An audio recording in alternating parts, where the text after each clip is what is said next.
Good morning, everybody. Now, welcome to standard 7, subject Hindi, lesson 6. Dr. Vikram Sarabhai.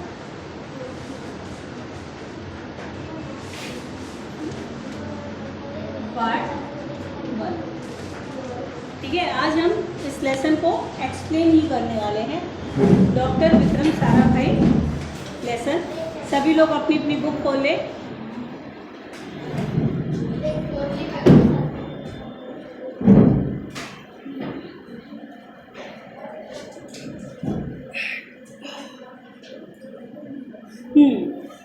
आपको मालूम है doctor Vikram Sarabhai है कौन? किसी को भी कुछ पता है इसके बारे में? यस बेटा, महान वैज्ञानिक है. ठीक है, अच्छी बात है. और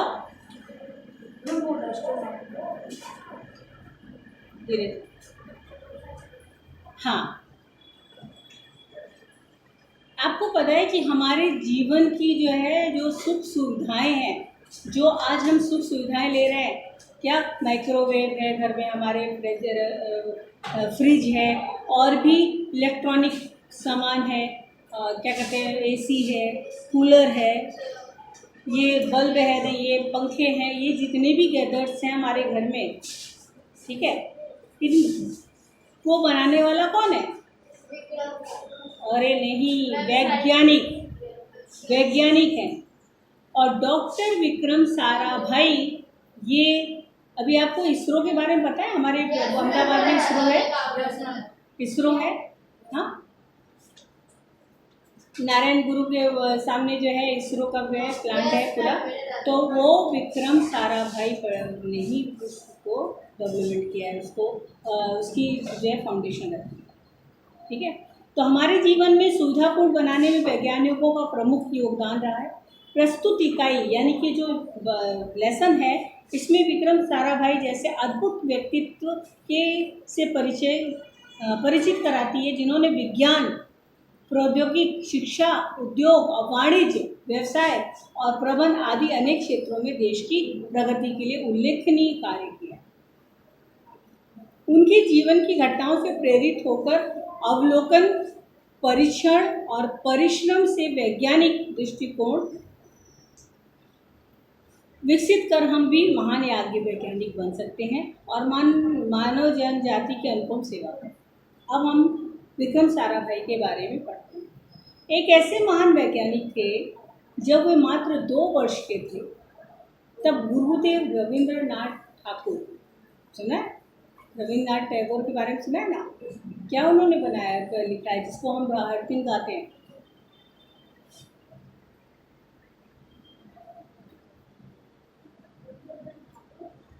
राष्ट्रगान, जनगण मन, नेशनल एंथम रविंद्रनाथ टैगोर ने ही लिखा है. तो उस समय की बात है जब ये 2 वर्ष के थे, तब गुरुदेव रविंद्रनाथ ठाकुर ने भविष्यवाणी की थी कि यह बालक बड़ा होकर एक बहुत यशस्वी बनेगा. यशस्वी यानी कि बहुत ही प्रसिद्ध व्यक्ति बनेगा. और उस बालक ने उस भविष्यवाणी को अपने कर्मों में सच कर डाला. क्या आप जानते हैं वे कौन थे? हमारे महान वैज्ञानिक विक्रम साराभाई. विक्रम साराभाई का जन्म 12 अगस्त सन 1912 को अहमदाबाद में हुआ था. उनका परिवार एक प्रतिष्ठित उद्योगपति परिवार था, यानी कि वो इंडस्ट्रियल थे और बिजनेसमैन थे. पिता का नाम अंबालाल था और माता का नाम सरला देवी थी. विक्रम साराभाई 8 भाई बहन थे. इसमें बाल्यकाल से प्रतिभावान विक्रम साराभाई के बचपन का ये प्रसंग उनके सफलता हासिल करने के लिए बुलंद इरादे को दर्शाता है. बुलंद यानी कि बिल्कुल ऊंचाई छूता हुआ, बुलंद इरादे को दर्शाता है. जब वो 5-6 साल के थे तो अपने परिवार के साथ शिमला गए. कहाँ गए थे? शिमला में उनके पिता श्री अंबालाल ने अंबालाल बहुत बड़े उद्योगपति थे, बहुत बड़े बिजनेसमैन थे, तो उनके पास ढेरों चिट्ठियाँ आती थी. उस समय तो फोन नहीं था, आज से रविंद्रनाथ टैगोर की बात के समय की बात हो रही है, उस समय तो फ़ोन नहीं था, तो उस समय जो है लोग एक दूसरे के साथ पत्राचार के द्वारा व्यवहार करते थे, यानी लेटर लिखते थे, संदेश भेजते थे। तो उनके पास बहुत ढेर सारे क्या आते थे, पत्र आते थे। पत्र आने पर ये देखकर विक्रम साराभाई के मन में भी इच्छा हुई कि उसके नाम से भी खूब पत्र आए, इसलिए उन लिफाफों पर अपना नाम और पता लिखकर डाकघर में डाल देते थे। फिर क्या था, उनके नाम पर ढेरों चिट्ठियाँ आने लगी। पिता ने देखा तो उनके मन में बालक विक्रम के लिए इस काम के पीछे उद्देश्य को जानने की इच्छा हुई। असलियत मालूम होने पर सबको हंसी आ गई, लेकिन सफलता पाने की इच्छा जानकर अच्छा भी लगा। जब वो 8 साल के थे तो साइकिल पर विभिन्न कलाबाजियाँ भी करते थे और लोगों को अचंभित भी करते थे। उनके साहसिक कारनामे प्रिय थे। गणित तथा भौतिकी के प्रति बड़ी गहरी दिलचस्पी थी। गणित यानी मैथ्स और मैथ्स से रिलेटेड फिजिक्स एक सब्जेक्ट है, उनमें उनकी बहुत ज़्यादा रुचि थी, बहुत ज़्यादा उनको क्या कहते हैं, चॉइस था, उनको पसंद था ये लेसन।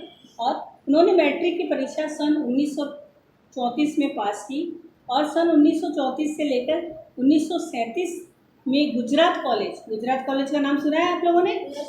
तो गुजरात कॉलेज के अहमदाबाद से इंटर की पढ़ाई, इंटर यानी 12th कंप्लीट की। 1937 में वो इंग्लैंड चले गए।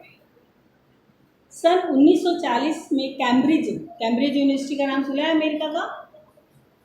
अमेरिका का कैम्ब्रिज यूनिवर्सिटी बहुत बड़ा यूनिवर्सिटी है, जिस तरह से यहाँ पे अहमदाबाद यूनिवर्सिटी है ना, उसी तरह से कैम्ब्रिज में गणित और भौतिकी में बीएससी की, ठीक है, और परीक्षा में सफलता प्राप्त की। तत्पश्चात द्वितीय विश्व युद्ध की शुरू होते ही विक्रम साराभाई भारत लौटे।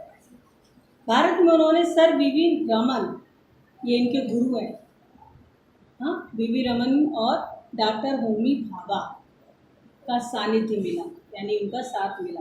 वहाँ राष्ट्रीय स्वतंत्रता आंदोलन से बड़े प्रभावित होकर सन 1942 में वह मृणालिनी स्वामीनाथन के साथ विवाह के सूत्रधार भी बने। 1942 उस समय हमारा देश आज़ाद नहीं हुआ था, आपको पता है ना, हमारा देश 47 में जो आज़ाद हुआ 1947, तो उस समय हमारा देश आज़ाद नहीं हुआ था। तो उस समय वो उसके मृणालिनी स्वामीनाथन, उनके साथ उनका विवाह हुआ। उन्होंने अंतरिक्ष की गहराइयों में आने वाले रहस्यमय कॉस्मिक किरणों का अनुसंधान किया। अंतरिक्ष, स्पेस से आने वाली जो है ना कॉस्मिक किरणें, रेस, उनका जो है अनुसंधान किया, यानी उनकी खोज की करके कैम्ब्रिज विश्वविद्यालय में सन 1947 में पीएचडी की उपाधि है। पीएचडी की उपाधि जो होता है ना, वो डॉक्टरेट का उपाधि होता है। उसके आगे भी जो भी इंसान पीएचडी किया रहता है ना, उसके आगे भी डॉक्टर शब्द का प्रयोग किया जाता है, डॉक्टर। तो उसको डॉक्टर, ये जो हम बीमार पड़ते हैं डॉक्टर कहा जाते हैं, वो डॉक्टर नहीं होता है, ये पीएचडी किया हुआ डॉक्टरेट होता है। पीएचडी एक ऐसा सब्जेक्ट है, एक ऐसा स्टडी है, ये 5 से 6 साल तक का, 5 साल का होता है।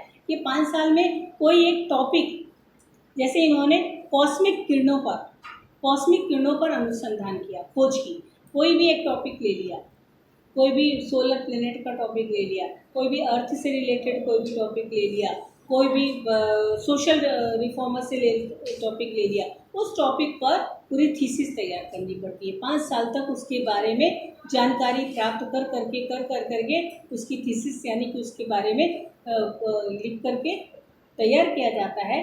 फिर उसको जो है यूनिवर्सिटी के द्वारा पास होता है।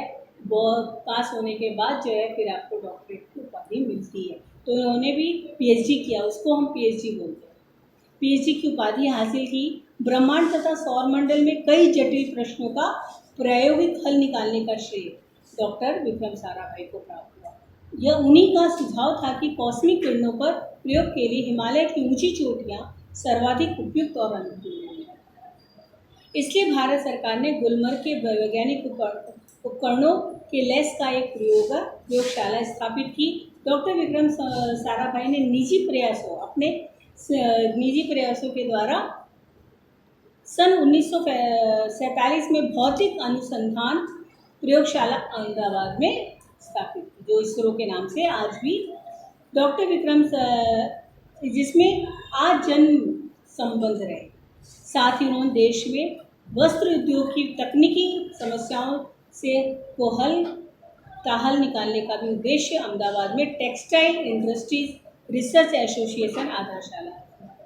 भौतिक अनुसंधान प्रयोगशाला डॉक्टर विक्रम साराभाई परमाणु शक्ति, अंतरिक्ष वितरण, सूर्यग्रह तथा प्लाज्मा भौतिक और खगोल पर कार्यरत है। ये जो है ना एक टॉपिक है। अभी आप लोग को साइंस से रिलेटेड ये सब टॉपिक है, तो इतना अभी आपको समझ में नहीं आएगा प्लाज्मा भौतिकी क्या होता है और खगोल क्या होता है। खगोल का मतलब होता है पूरा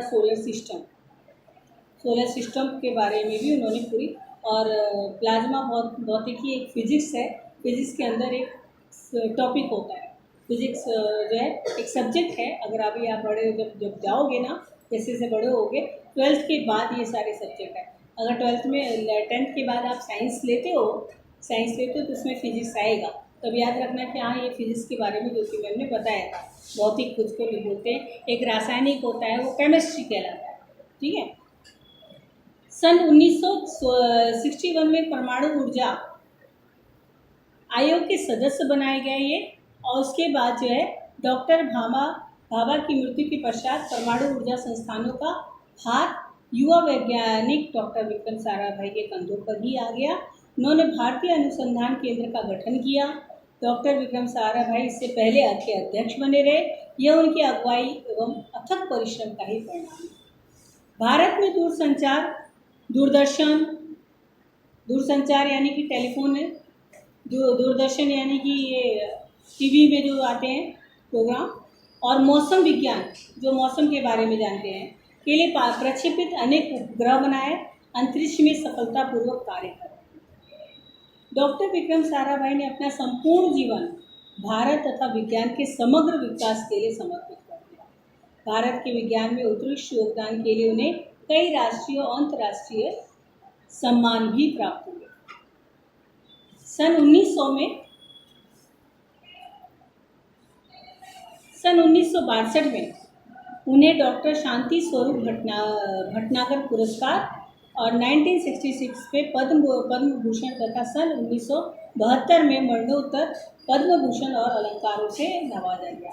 निशस्त्रीकरण मतलब अलंकारों से नवाजा गया, यानी कि उनको काफ़ी ढेर सारे जो है अवार्ड मिले, भारत की तरफ से बहुत ढेर सारे अवार्ड मिले, और महत्वपूर्ण अंतर्राष्ट्रीय संस्थाओं में भी भारत के प्रतिनिधि बने गए। डॉक्टर विक्रम साराभाई 1966 में international council of scientific union के सदस्य रहे। सन 1968 में संयुक्त राष्ट्र संघ में यूनेस्को के विज्ञान विभाग के अध्यक्ष बने रहे। डॉक्टर इंडियन जियोलॉजिकल यूनियन का प्रमुख भी बनाया गया उनको। डॉक्टर विक्रम साराभाई 1970 में वियना शांति अंतर्राष्ट्रीय अणु मंच के 14वीं परिषद के प्रमुख भी रहे। और सन 1971 में आपको ये सब डेट याद रखना पड़ेगा। अगर आपके एग्ज़ाम्स ऑनलाइन छोड़ ऑफलाइन हुए ना, तो बहुत तैयारी करनी पड़ेगी बच्चों। समझ में आया? यहाँ पे अगर आप लोग भगवान से मनाओ कि हमारा एग्ज़ाम जो है ऑफलाइन हो, ऑनलाइन हुआ ना तो आप लोग की हालत ख़राब, क्योंकि पढ़ाई लिखाई तो कुछ हो नहीं रही है। आप लोगों की वीडियो देखते हो, वीडियो देख करके उतारते हो। अभी स्कूल में आ रहे हो तो ये लेसन एक्सप्लेन कर रहे हैं तो आप ये सुन रहे हो, नहीं तो ये वीडियो के थ्रू हम भेजते हैं तो वो भी नहीं सुनते हो। तो मुझे मालूम है अच्छी तरह। जो रिटर्न वर्क होता है फटाक से वो रिटर्न वर्क हमें कर लेना है। तो जो है क्या था, हाँ 1971 में संयुक्त राष्ट्र संघ परिषद के उपाध्यक्ष व बाद में विज्ञान विभाग के अध्यक्ष बनाए गए। यह केवल उच्च कोटि के वैज्ञानिक ही नहीं थे, बल्कि व्यस्त रहने के बावजूद भी कला और शिक्षा समाज के लिए भी पर्याप्त समय निकालते थे। उनके ही प्रयासों से अहमदाबाद में लोक विज्ञान केंद्र व नेहरू विकास संस्थान की स्थापना हुई, जहां जन सामान्य की विज्ञान के प्रति जागृति पैदा करने के कार्य में लगे रहे। वह 21 दिसंबर सन 1971 की काली तारीख थी। डॉक्टर विक्रम साराभाई को त्रिवेंद्रम के लिए लॉन्चिंग स्टेशन थुम्बा में कार्य निरीक्षण के लिए भेजा गया। वहाँ एक होटल में ठहरे थे, यही हृदय की गति रुकने से उनकी मृत्यु हो गई। उनके निधन में विज्ञान में नित्य नए आयामों को जोड़ने वाला एक जीवन चक्र सदा के लिए रुक गया और ऐसी महान प्रतिभा को सत सत नमन। ये रहा डॉक्टर विक्रम साराभाई का लेसन। ठीक है, ओके। अभी एक मैसेज हमें आपको वीडियो के थ्रू भी दे रही हूँ, आपको दे रही हूँ। पहले तो एग्ज़ाम के बारे में ही पता है, आपका सिलेबस भी मालूम है। सिलेबस पूरा 1 to कितने लेसन हुए अभी? 1 to 8। ठीक है, 1 to 8 हमारा अभी 6 लेसन चल रहा है, तो 7 और 8 हमारा फर्स्ट टर्म का सिलेबस है।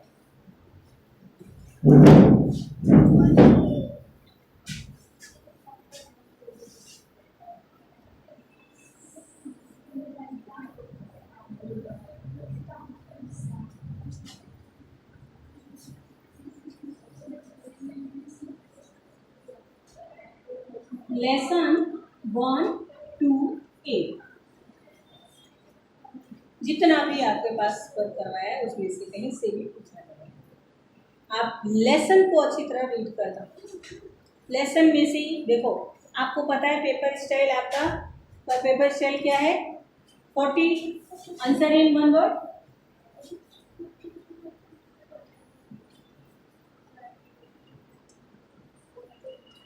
20 मार्क्स के। ठीक है, और टिक द करेक्ट आंसर।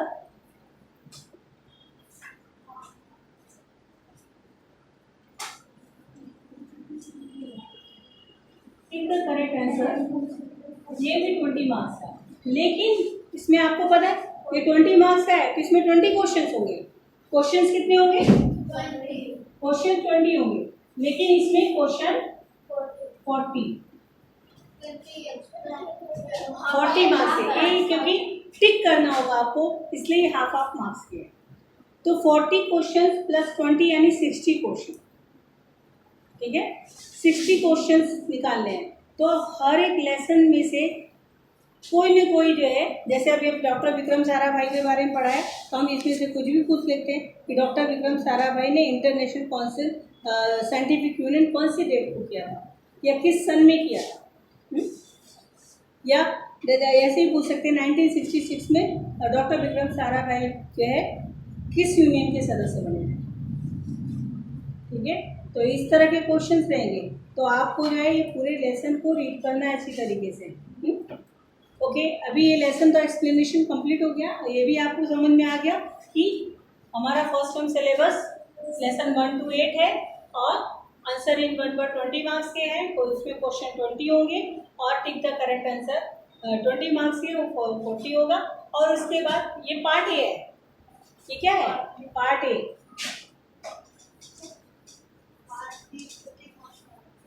और पार्ट बी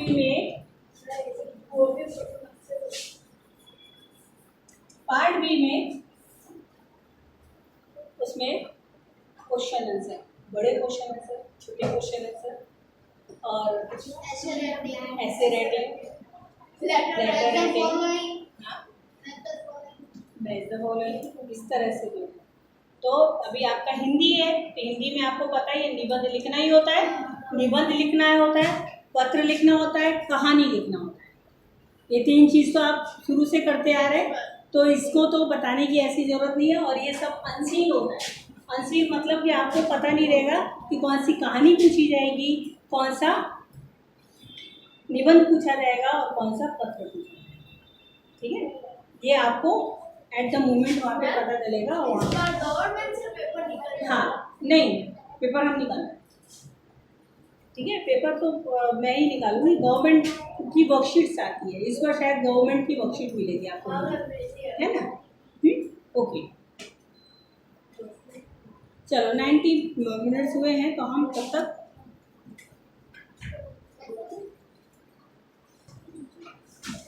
इस लेसन से रिलेटेड आप लोग नोटबुक खोलिए, वर्ड मीनिंग लिख लीजिए थोड़ा।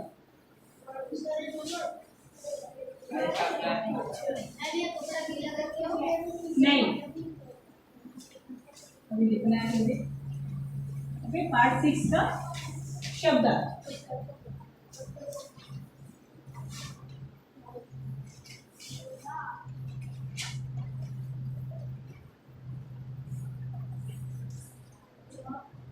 ओके, पहले तो हम टेक्स्ट बुक वाली लिखेंगे, फिर उसके बाद एक्स्ट्रा।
अभी नहीं,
आगे की वर्ड मीनिंग हम नेक्स्ट वीडियो में लिखवाएंगे।